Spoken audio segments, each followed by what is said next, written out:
and welcome to the Australian Institute of International Affairs Victoria. My name is James Carey. I'm a council member at Victoria. And tonight we're going to look at a particularly pertinent topic given the last week's actions. And we're going to talk tonight about the future of the European Union. The formation of the European Union is an impressive new development in world affairs as a supranational organisation underpinned by deep economic integration. Having sustained its democratic tradition through its member states, it represents a unique form of cooperation between states. Nonetheless, these states are attempting to manage new problems and new challenges, including the COVID-19 Delta variant, through accelerating vaccinations, yet are still constrained by the increasing number of cases. Pockets of anti-democratic forms of government are appearing in member states in Eastern Europe, challenging these core values that the European Union was formed upon. With the United Kingdom leaving the European single market and the European Union Customs Union in January 2021, and Europe's politics in flux, German elections upcoming, now is the time to reflect upon the future of the European Union. And to do that, the Australian Institute of International Affairs Victoria invites you to join us with Robert Jackson. Educated at Oxford, he went into British politics, in which he served as a member of the first directly elected European Parliament between 1979 and 1984. He was then a member of Parliament in Britain between 1983 and 2005. This tenure included time as Minister for Higher Education and Science. He was then made a political advisor to the governor of Rhodesia during its transition to independence as Zimbabwe. So tonight we have someone of incredible wealth of knowledge and experience on the European Union. And we once again welcome Robert Jackson to us tonight. Robert, thank you so much for being with us. And I'll hand it over to you. One of the most interesting developments in world politics since 1945 has been the emergence and development of the entity which has described itself successively as the European Communities, the European Community, and most recently, the European Union. Over the past 70 years, this European experiment has attracted much academic, journalistic, and political reflection. Assessments have ranged very widely between sometimes outright boosterism at one end of the spectrum to sometimes even apocalyptic skepticism at the other. Basically, the boosterist view regards Europe as moving towards the formation of a European version of the United States of America by means of many of the same political and economic arrangements that led the USA in the course of 200 years from its early days as a confederal union of previously British colonial states to an increasingly powerful federation on a continental scale. Like the USA, this USE is or will be based on a shared set of common political and legal institutions, a constitution, a Supreme Court to interpret it, a federal legislature and executive, together with the progressive development of federal jurisdiction over interstate commerce, a common external tariff, a single monetary system, a federal defense and foreign policy, and the elements of a federal welfare state. The various skeptical views, on the other hand, basically held that the fundamental conditions which enabled the formation in the USA of a unified sense of political identity, a unitary citizenship, simply do not exist in Europe with its ancient histories, its many different languages and cultures, and its long and deep history of distinct and rivalrous national, religious, and ethnic identities.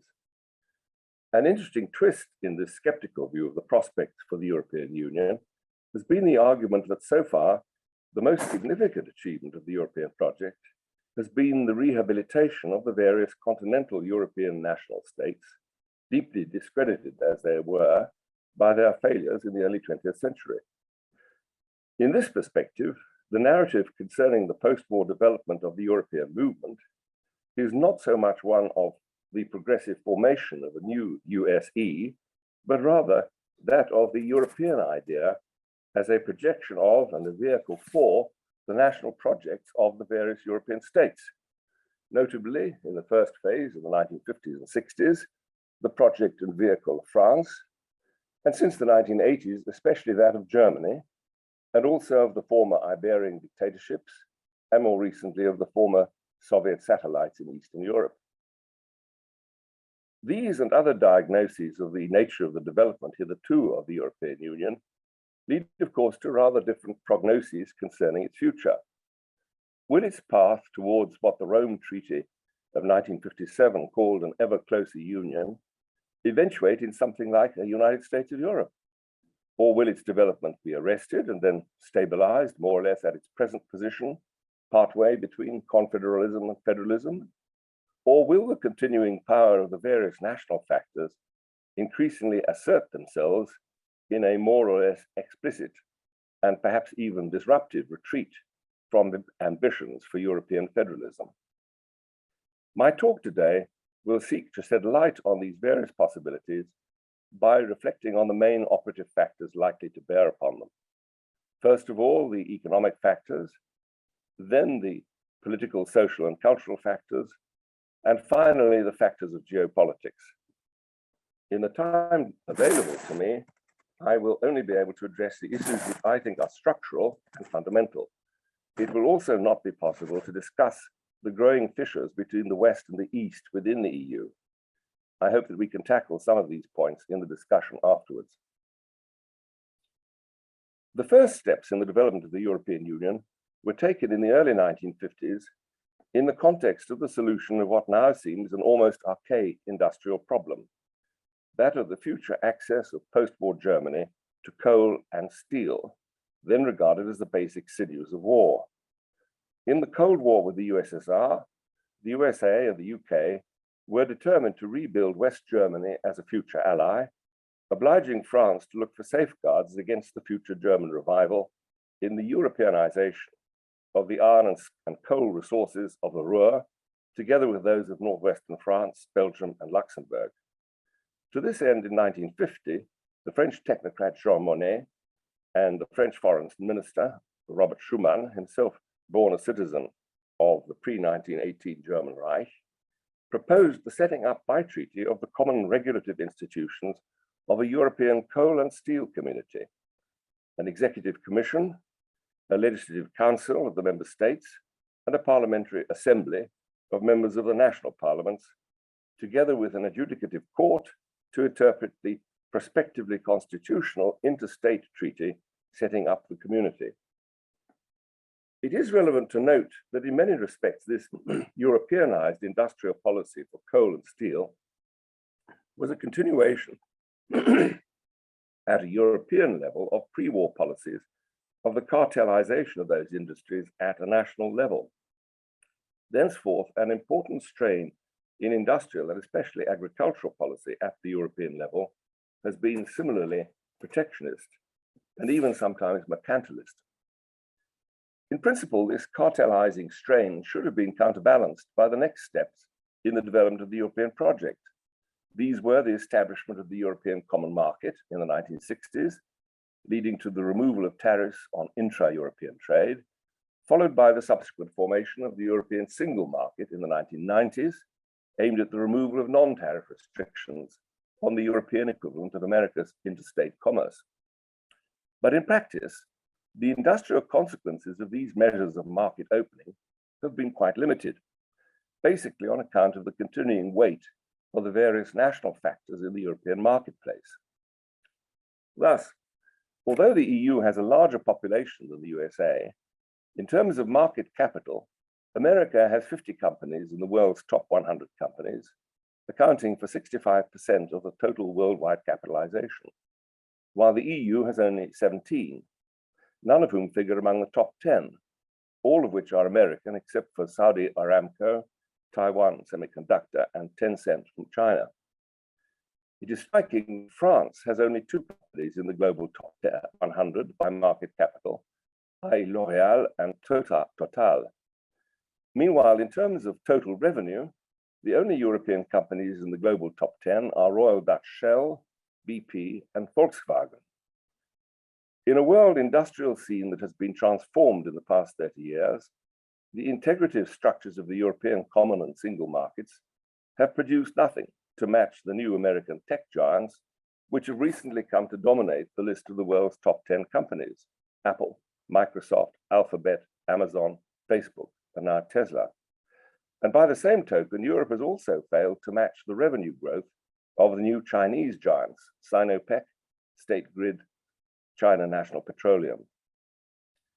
A number of successful trans-European industrial combinations have indeed been developed, notably in the sphere of aviation, for example, Airbus. But on the other hand, and perhaps paradoxically, European policies have also created a favorable climate for the preservation of national champions, i.e. large and politically well-connected national companies. A select few of these companies, German and Dutch and some French, have been able to establish dominant positions within the European market. But again, paradoxically, those few companies from Europe which operate also at the global level are also no longer reliant only or even primarily on their national and European markets. Thus, in 2020, China accounted for 40% of Volkswagen's worldwide deliveries, while the proportion of L'Oréal's sales in the Asia Pacific area, 41%, and in North America, 24%, dwarfed its sales in Western Europe, 18%.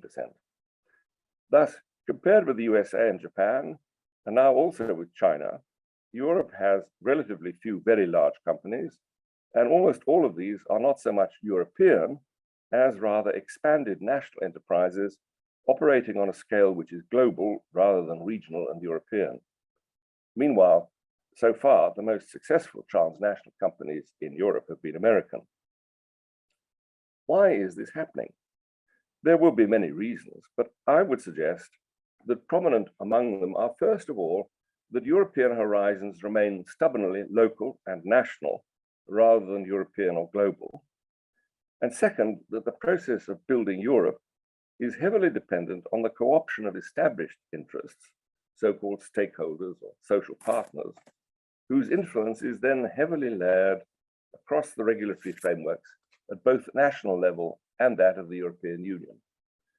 This tendency to parochialism and liability to produce a capture of the European and national regulatory systems surely also helps to account for Europe's absence from the wave of technical innovation, especially in computerization, which has occurred since the 1990s under the leadership of the mostly American big tech companies.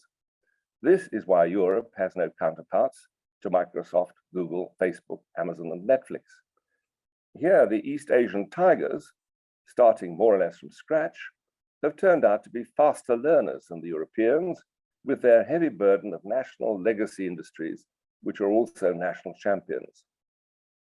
This is also probably the most fundamental reason for the decline of Europe's contribution to world GDP, from 15.64% in 2016 to a projected 13.84% in 2026, further projected to fall below 10% by 2050. Nevertheless, whatever its practical results, the scale of the European institutional and regulatory framework for economic activity, as it has developed over the past half century, has undoubtedly been very impressive.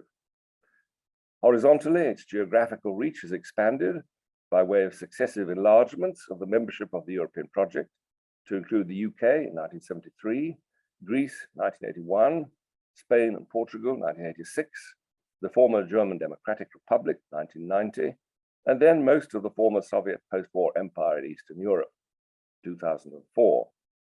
So far, the only major setback has been the withdrawal of one of the Union's three biggest member states, the UK, in 2020, and perhaps also the looming prospect of inability to complete the integration of the Balkan states into the framework of the Union, together with the ongoing failure of negotiations for the accession of Turkey. At the same time, in terms of the vertical expansion of its legal competences, the European project has moved on from the original coal and steel community of the 1950s through the common market and its associated common agricultural policy in the 1960s, and thence to the single market of the 1990s, followed by the formation in 1999 of the European Monetary Union, abolishing the various national currencies and replacing them with the euro issued by a new European Central Bank located in Frankfurt. Much of the elan associated with the emerging European Union around the turn of the millennia in 2000 was supplied by these notable successes over the previous decade in the setting up of this eye-catching continent-wide institutional framework for future economic integration.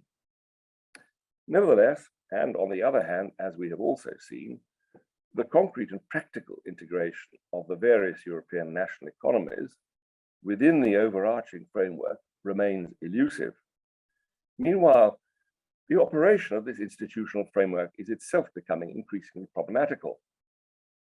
The most fundamental problem concerns the relations between monetary policy, now allocated to the federal center, the ECB, and the economic and fiscal policies, which continue to be primarily determined at the national level in the various member states.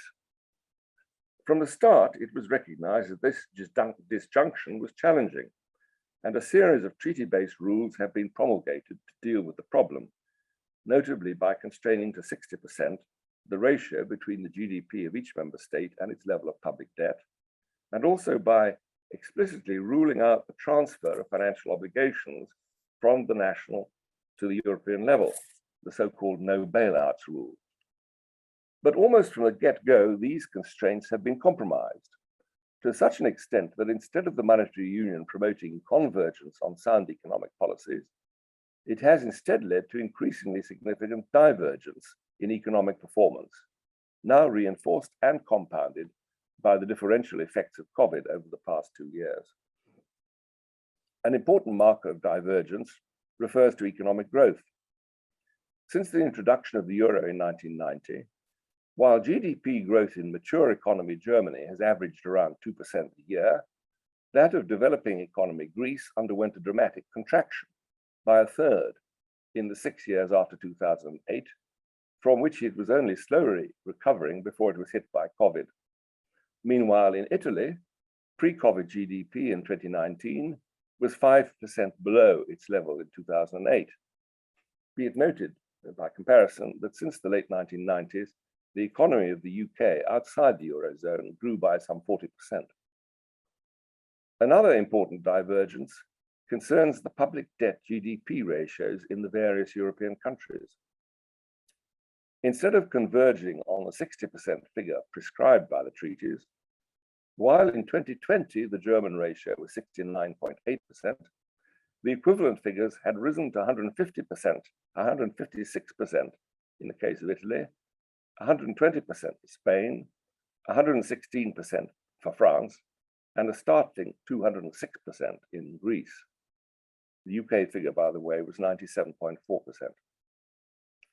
Meanwhile, with regard to the exclusion of bailouts, an informal device which effectively circumvents the treaty provision, which specifically forbids them, has been developed by the German Bundesbank, using the mechanisms for intra-central bank clearance to postpone indefinitely the settlement of liabilities incurred notably by Italy, Spain, and Greece, in effect by not cashing their checks. In June of this year, the value of these outstanding so-called Target 2 liabilities held in Berlin amounted to well over €1 trillion, with the Italians and the Spanish owing in excess of €500 billion. This is just shy of half the size of Spain's GDP and 1/3 of the GDP of Italy. These liabilities are continuing to accumulate, and it is hard to see how they will ever be paid off, except by way either of cancellation or even of default. Under modern democratic conditions, the architecture of a common currency requires the convergence of monetary, fiscal, and economic policies. In the EU, this convergence is not occurring, quite the reverse, in fact. So-called structural reforms within the less economically competitive member states of the EMU, which would enable them to compete successfully within its fixed exchange rate system, continue to be elusive. For example, French unit labor costs continue to be higher than those of Germany. And with that fixed exchange rate being too low for Germany and too high for the Club Med, the consequence is the German trade surpluses have ballooned while Club Med deficits accumulate and their economies stagnate. Indeed, the Italian economy has hardly grown over the past 20 years. Why is it that the practical economic convergence in Europe is not occurring, in spite of every treaty commitment and in spite of the imposing European institutional framework for integrating economic activity across the continent? I turn now to the complexes of political, social, and cultural factors, which also have a bearing on the future of the European Union. Here, I think it's useful to situate the intellectual origins of the European Union in the context of wider thinking across the world in the mid-20th century, when the institutional forms of today's EU were first projected. This was a period of physical, political, social, and cultural engineering on a grand scale. The pre-war emergence of mass manufacturing, the building of vast networks of electricity supply and road connections, the post-war rebuilding of cities, and the formation of new states, as, for example, the Federal Republic of West Germany, an entity previously known as Bizonia, also the French Fourth and Fifth Republics, the rise of state-sponsored mass education, the emergence of new technologies shaping mass culture, the development of the so-called welfare states, and in the Soviet Union at least, the project of the deliberate creation of Soviet man. The pervasive guiding idea in this period was that of the primacy of technology and organization, and of its capacity to direct and mold the formation of human politics and culture. In Marxist terms, this was the doctrine of the determination of the cultural superstructure by the underlying economic and technical infrastructure. In terms of the predominantly American academic political science of the time, this was also the doctrine of functionalism, holding that in politics, as in modern architecture, form is determined by function. Jean Monnet's community method of what he called engrenage, literally gearing, was very much a creature of this period. In his words, quote, "The fusion of economic functions will compel nations to fuse their sovereignty into that of a single European state." But, as the great German philosopher Kant observed, mankind is made of crooked timber, krummes Holz. New forms of technology and of economic and institutional organization do not operate automatically and predictably to form new ways of thinking and create new states of consciousness and identity. As Jürgen Habermas pointed out in 2003, we now live in a post-secular age. In many ways, the project of the construction of the European Union is an experiment which puts the 20th century hypothesis of the possibilities of political, social, and cultural engineering to a crucial test. In this matter, the central question is that of whether the processes of European institutional integration will in fact be capable of engineering a new political, social, and cultural phenomenon, that of European citizenship, European man. In general terms, a citizen in a democracy is one who participates in a complex of rights which he or she enjoys and of duties which he or she accepts as binding. In Western Europe in the 20th century, the character of these rights and duties at the national level has been transformed. Before 1945, the dominant factor was the duty of military service. Since 1945 and the rise of the welfare state, the dominant factor has been right to benefit from and duty to contribute to vast national systems of social security based on the principle of national citizen solidarity and pooled insurance. These systems redistribute financial and other resources from those citizens who are economically more successful or competitive or simply lucky to those other citizens who are unlucky or less successful or less competitive. Such transfers now occur on a massive scale, ranging in Europe from 30% of GDP, as in France, to 20%, as in Britain, and taking the form both of direct inter-regional budgetary equalization transfers and on an even greater scale, but more invisible, also of indirect transfers by way of the automatic operation of the national social solidarity, pensions, and health systems. Against this background, European citizenship is a relatively recent arrival, first promulgated in 1992 by the same treaty that promulgated the European Union. Like much that is officially European, this was not so much an innovation as a redescription of basically national facts. Every citizen of each member state is automatically a citizen of the European Union.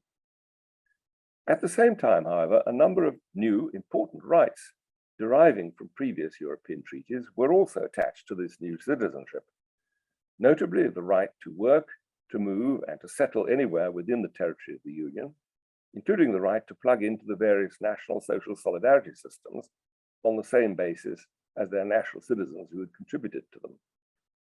One of its outcomes, by the way, was the largest immigration in British history, with no less than 6 million European citizens having qualified for a post-Brexit right of residence in the UK. These are important and valued rights, but what are the duties attached to European citizenship? So far, these duties have in fact been very much less evident than the rights that have been conferred. And here I have particularly in mind the duty to contribute to the same kind of transfers of resources between citizens at the level of Europe, which are taken for granted at the national level. I think it's fair to say that a genuine European citizenship will only come into existence if and when the European citizens accept duties of solidarity between Europeans similar to those to which they are accustomed at the national level. Such a duty is arguably also a political necessity in the context of the permanent fixing of exchange rates between the currencies of the European Monetary Union, which was removed from the less competitive states their previous freedom to compensate and perhaps catch up by depreciating their currency. So far, the official European answer to this rather fundamental question of citizenship duties has been in the negative. Direct budgetary transfers between the European states were explicitly ruled out as recently as the Lisbon Treaty in 2007, whose Article 125 reaffirmed that, quote, a member state shall not be liable for or assume the commitments of central governments, regional, local, or other public authorities of another member state. A fortiori, the even larger notion of indirect transfers through social security systems integrated at the European level has hardly begun to be discussed. Meanwhile, the present integrated budget of the European Union accounts for no more than 1.6% of Europe's GDP, and its distributional effects are in general more regressive than progressive. Last year, however, this question of resource transfers between European citizens at last broke surface in the context of the COVID pandemic and of negotiations establishing a so-called European Recovery Fund. European boosterists have billed this as the Hamiltonian moment at which the EU at last transitions to a transfer union. This may in fact turn out to be the case. But note first of all the label on the tin, European Recovery. This program is tied specifically to the COVID emergency, not to any broader and more long-term commitment. It is time limited for only 5 years, with several of the contributory states insisting that it should not be renewed. And its renewal will require a unanimous decision of all the member states. Second, although the scale of the ERF is undoubtedly impressive, amounting to 750 billion euros, roughly 1% of EU GDP in each of the next 5 years, it is considerably smaller as a proportion of GDP than the equivalent national programs in the USA, or indeed in the UK and within Germany. Moreover, half of the finance provided by the ERF will take the form of repayable loans rather than grants, and strict conditionality and EU surveillance must be applied to all expenditures. Third, while it was possible to introduce the ERF on the basis of existing treaty powers and without a further treaty, this point may well be contested in the future if it is proposed to renew the scheme, not least in view of the restrictive attitude of the German Constitutional Court. Fourth, the negotiation of this package of emergency financial support has been highly contentious. The so-called Frugal Four, who together with Germany must pay for it, i.e. the Netherlands, Austria, Sweden, and Finland, were dragged kicking and screaming to the table and eventually agreed to it only on the basis that it was not renewable. While in Germany, the CDU and the FDP are opposed to its renewal, and the SPD is ambivalent. At the same time, the principal beneficiary, Italy, has accepted conditionality only with the greatest reluctance, and it remains to be seen how far the Club Med countries, including France, will actually get with the processes of structural reform, which are necessary for them to compete successfully with the North Europeans in the framework of the EMU. Thus, I think it is fair to say that the ERF is not so much a step towards the European transfer union as an indication of how difficult it will be to take such a step. Moreover, it seems clear that any move to a permanent European transfer union on a scale commensurate with that of the monetary union would require a new treaty or treaties.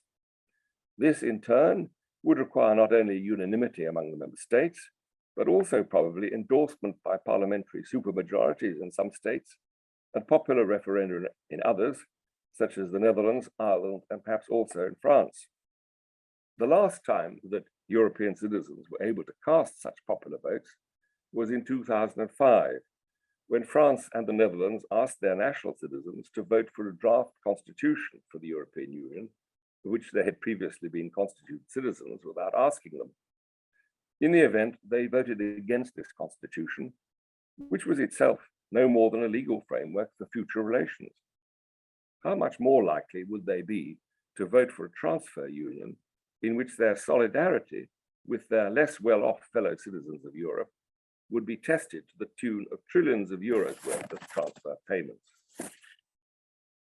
I turn briefly now to consider a third set of factors bearing on the future of the European Union, factors of geopolitics. Since 1945, the configurations of world geopolitics have developed through two main phases, from which a third phase seems to be beginning to emerge. The first phase was that of bipolarity, opposing the USA and its allies to the USSR and its satellites. It was during this phase that the European project got off the ground and took shape in Western Europe under the aegis and protection of the United States of America and also, may it be said, of Britain. This phase came to an end after the collapse of the USSR in 1991, which opened the way to the unification of the two post-war German states, followed by the series of European integration treaties of the 1990s and by the Eastern enlargement of the European Union in 2004. This new period was widely viewed as one of multipolarity, marked on the one hand by the beginning of the rise of China to global power, and on the other by the development of European pretensions to independence from the USA. In French mouths, such strategic autonomy has been largely a matter of talk, but in more softly spoken Germany, it was mainly a matter of concrete action in the form of increasingly large-scale industrial cooperation between Germany and both China and Russia. Over the past 5 years or so, the rise of China may have inaugurated a new phase in respect of the geopolitical scene. But it is not yet possible to be certain of the longer-term character of this new configuration. The key question concerns the future of the USA. Will it turn inwards and away from the role of Western leadership, which it has discharged since the promulgation of the Truman Doctrine in 1947? Or will it rise to the new challenges posed by the rise of China and by Putin's repristination of Russia? Either development will be fraught with consequences for the future of the European Union. A retreat of the USA from Western leadership would give the European Union an opportunity to take in hand its own defense against Russia, thus perhaps giving the European project renewed energy and momentum. Or on the other hand, it might cruelly expose the inner political weaknesses of the European project, which center above all perhaps on ambivalences concerning Germany and also inside Germany. Would the Germans be trusted in the new hegemony that would fall to them in a Europe independent of the USA? And at a more fundamental level, would the Germans trust themselves in that role? In my view, which is confirmed, I think, by the news of last week of the new AUKUS agreement, the more probable scenario in the next phase of world politics is one in which the USA reasserts its leadership of the global West in the face of challenges from China, which are in many ways more powerful and threatening than those posed by the USSR in its heyday.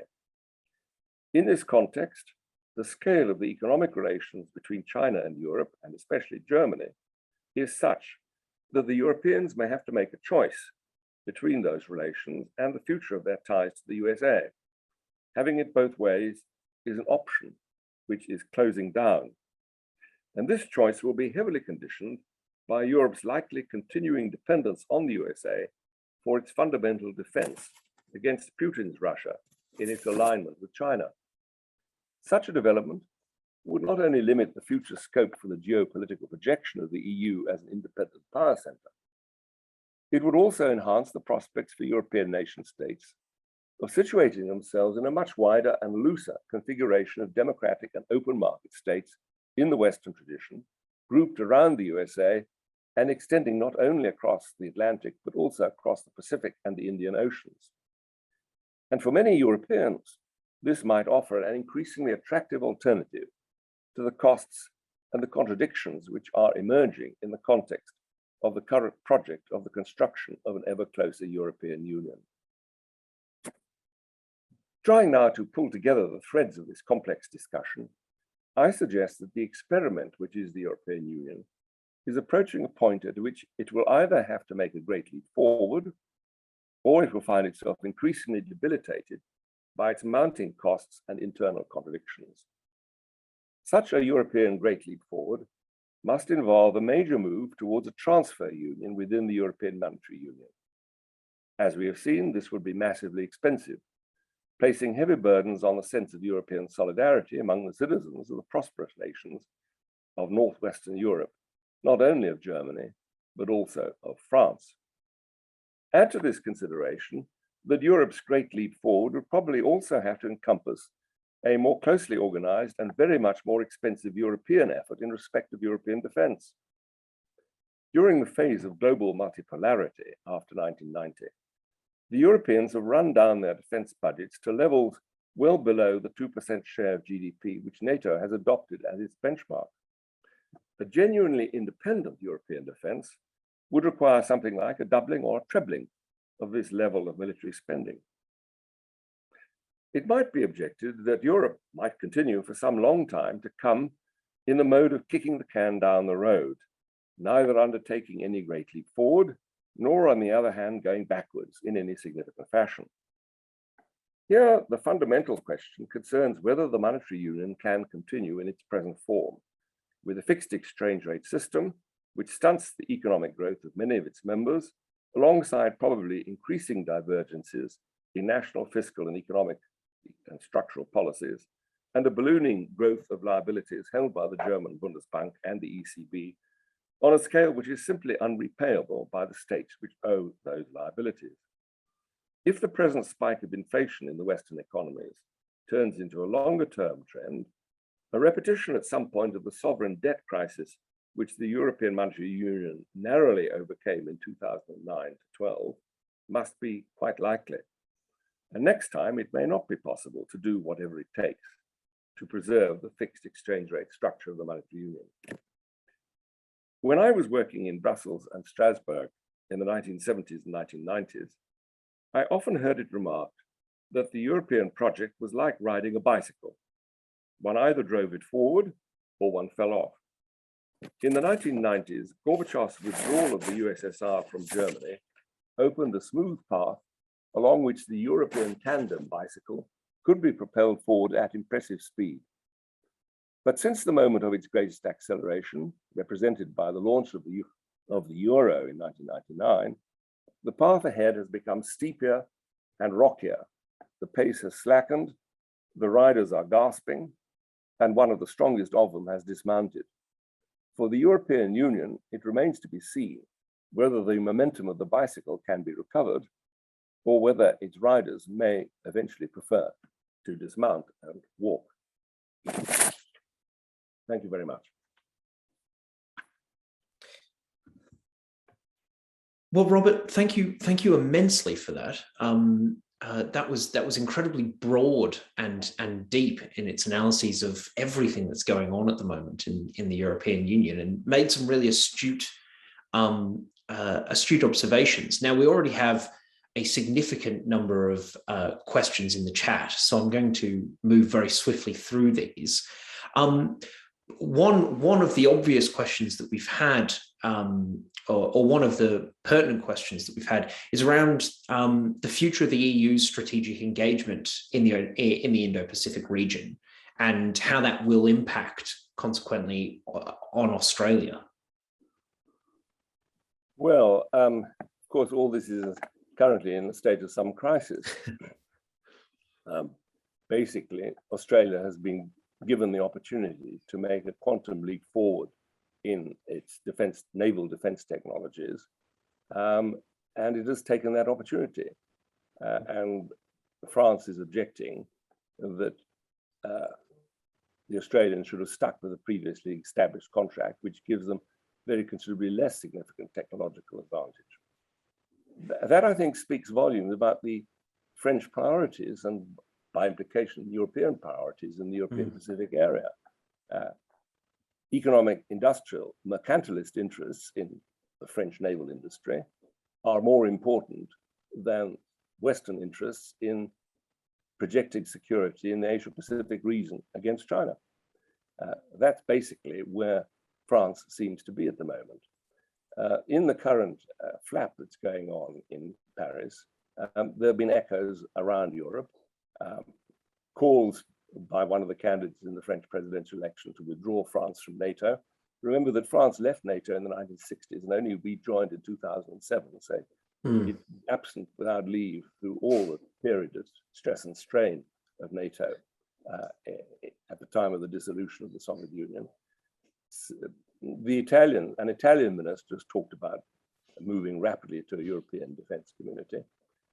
I don't think there's any evidence at all of a willingness to do that in other member states. It would open a huge gap with the East Europeans, who know that their fundamental security depends upon the American nuclear guarantee. So I think that Europe is going to be preoccupied, to the extent that it is preoccupied by defense and security issues, which have hardly featured in the German election going on at the moment. It's going to be preoccupied with Europe, not with the Asia-Pacific region.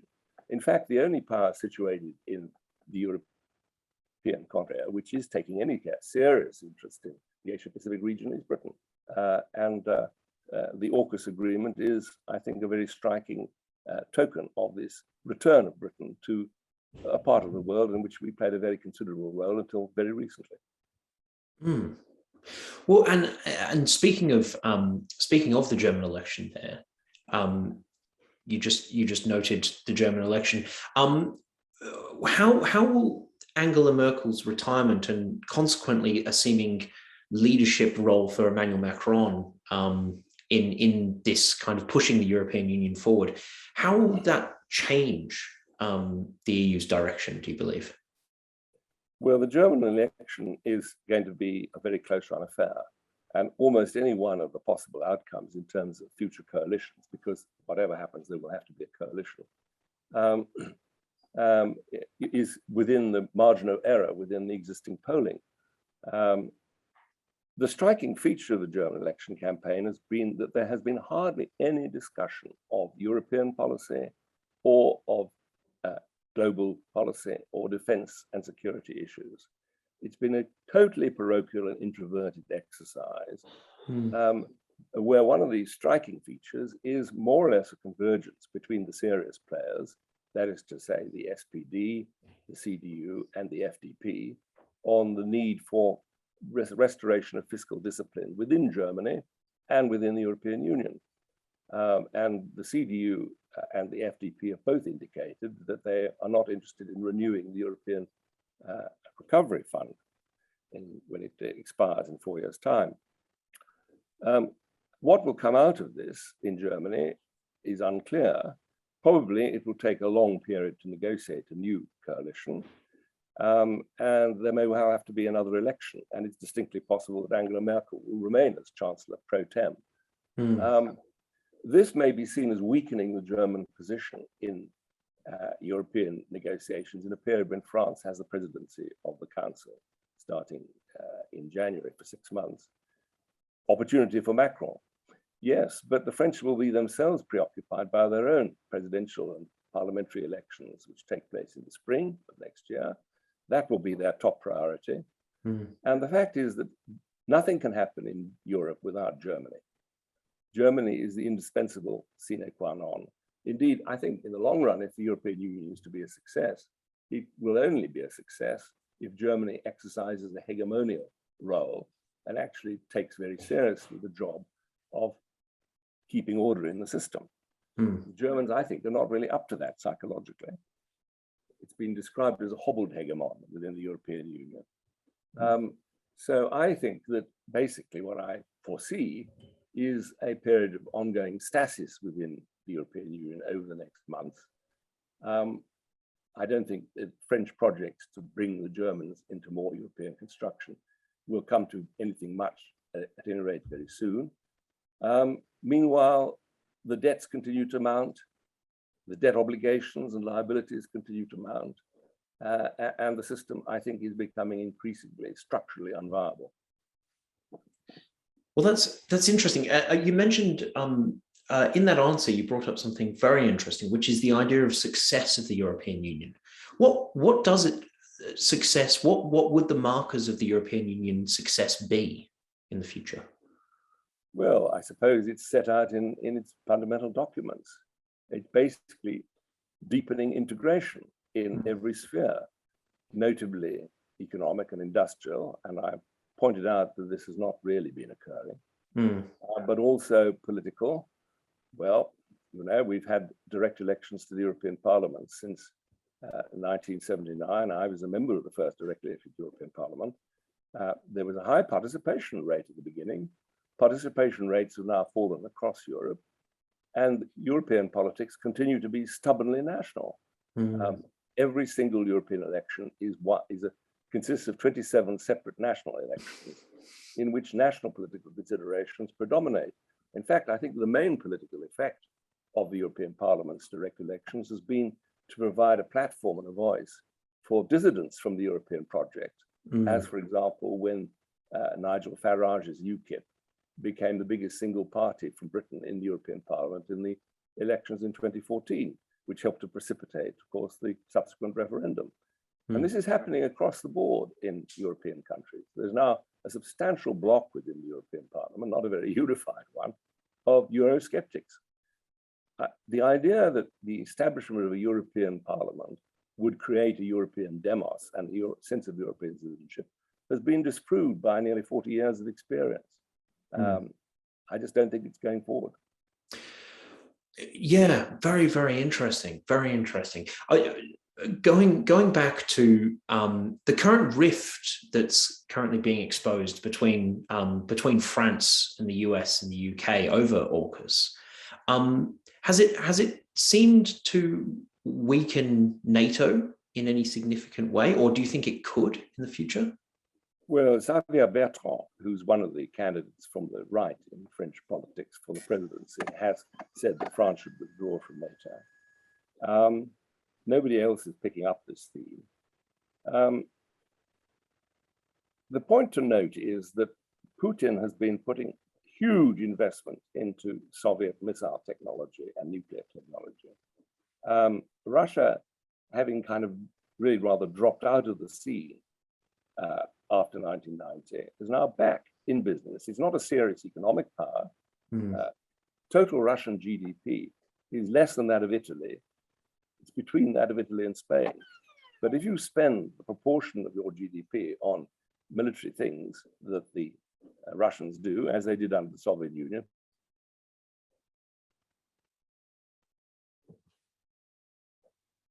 military power.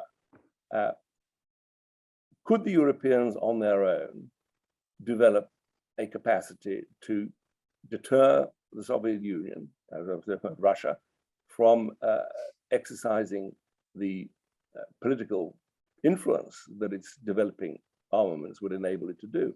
I don't think it could. I mean, it would take some years for European defense technologies to begin to match those of Russia.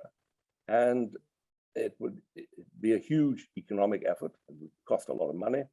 I don't think Europeans are even beginning to think about that. Hmm.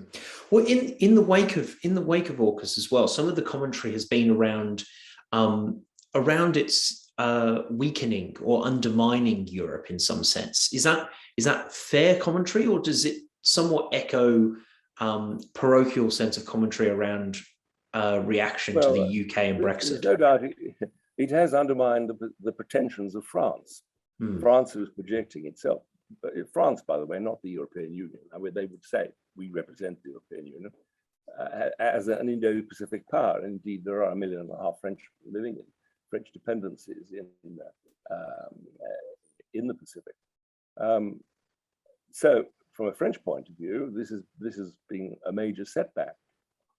Whether it's a setback from the point of view of Europe, I think is pretty doubtful, because I don't know whether other Europeans have the same investment in this policy as does France. I think a lot of Europeans will find the French hissy fit rather embarrassing. And I do think it's extraordinary how out of control their behavior has been in response to the situation. For Europe, the fundamental challenge is to face up to the question of what Europe is going to do about China.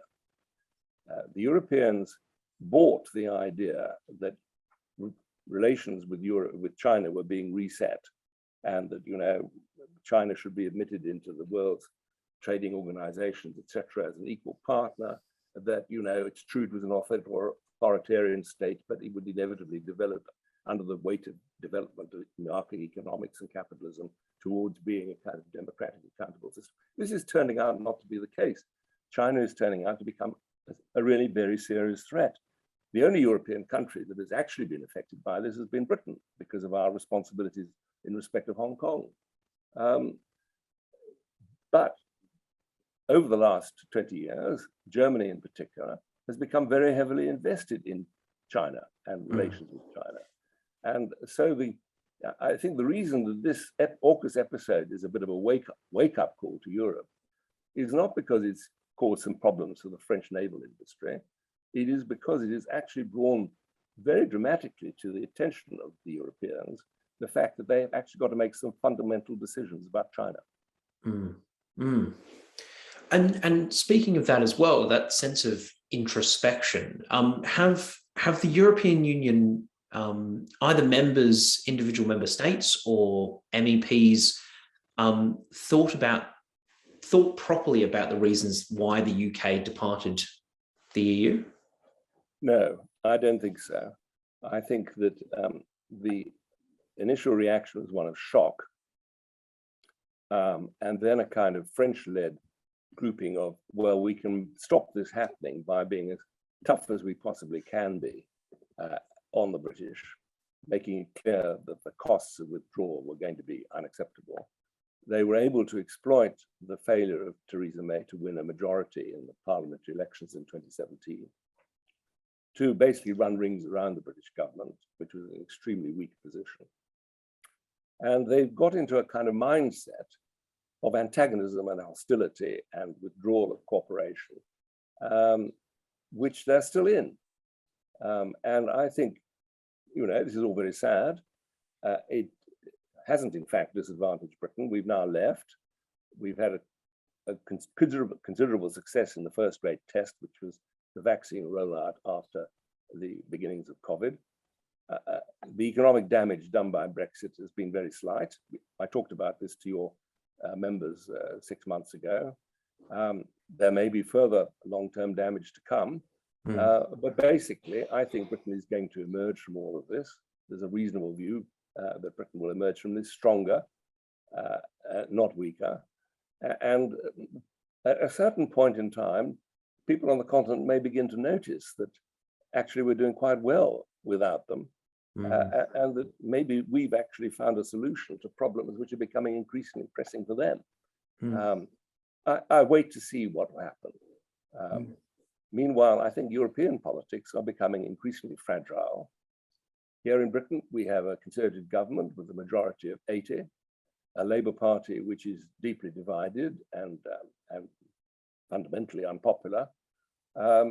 Probability of a Conservative government, not a coalition government, a Conservative government, continuing in place for at least the next 10 years, maybe even 15 years or more. Political stability in Britain, political fragility on the continent. That sense of fragility in the European Union, is there a sense that further development of the European experiment will suffer slightly from overreach? You know, that riding the bike too quickly, to take your metaphor. Yes, I think that is happening. I mean, basically, the monetary union was the big mistake. It came about when it did, basically, as a reaction to German unification after 1990. This created a situation for the French where, you know, they were really put in the spot because everybody overestimated the GDR's potential. Germany was seen as being greatly expanded by reunification. And so the French, you know, basically decided to redouble, and they went to the Germans and said, you know, we supported you on unification. Now we must make a big step forward in Europe. Let us have monetary union. I think the French saw this as a way of bringing some kind of French control over the increasingly strong German economy. That was a miscalculation.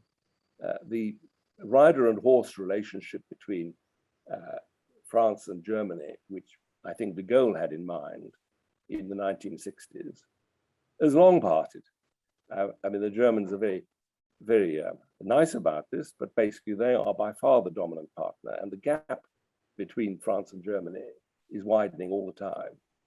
As the French continue to fail to make their economy more competitive vis-a-vis that of Germany. Macron's failures on pension reform, for example, is a marker of this. All this has been noticed in Germany, and you hear people in Germany talking about how the French are trying to use Europe to get Germany to pay for France. You know, the atmosphere is not fundamentally a happy one. Mm. And so, lastly, I guess, does that precipitate a deepening divide between Germany and France, do you think, going forward? No, I think that on the surface, all sorts of efforts will be made to continue to keep the show on the road, and what I call kicking the can down the road. This can be done possibly for quite a number of years ahead, but the fundamental weakness is in the monetary union and in the levels of debt that have been built up and the sustainability of that. And it's going to be in that area where I think if there is going to be a crisis will occur. Well, on that note, as we very rapidly approach the end, Robert, thank you so immensely for your time this morning. It's been incredibly informative. You've given a well-rounded view of a European Union continuing to kick a can eternally, or seemingly so, down a rather precipitous road, one that has seen the UK leave very recently. Is there a final word from yourself on what we might expect? Not really, just to say that it's very good to see Britain and Australia back again, working closely together. And I'm sure there's a great deal we're going to be able to do in the future. Let's look forward to that expanding to cover Canada and possibly even New Zealand. There we go. That sounds like a fantastic final word to me. Ladies and gentlemen, thank you so much for joining us, the Australian Institute of International Affairs Victoria, as we welcome again Robert Jackson for an incredibly informative and wide-ranging talk on the future of the European Union. I apologise to all of those people to whom I couldn't get an answer to your questions, but hopefully we'll be able to invite Robert back in the very near future, and you might be able to ask him again then. Ladies and gentlemen, thank you so much for being with us. And Robert, lastly, thank you again very much for joining us. Thank you. Thank you.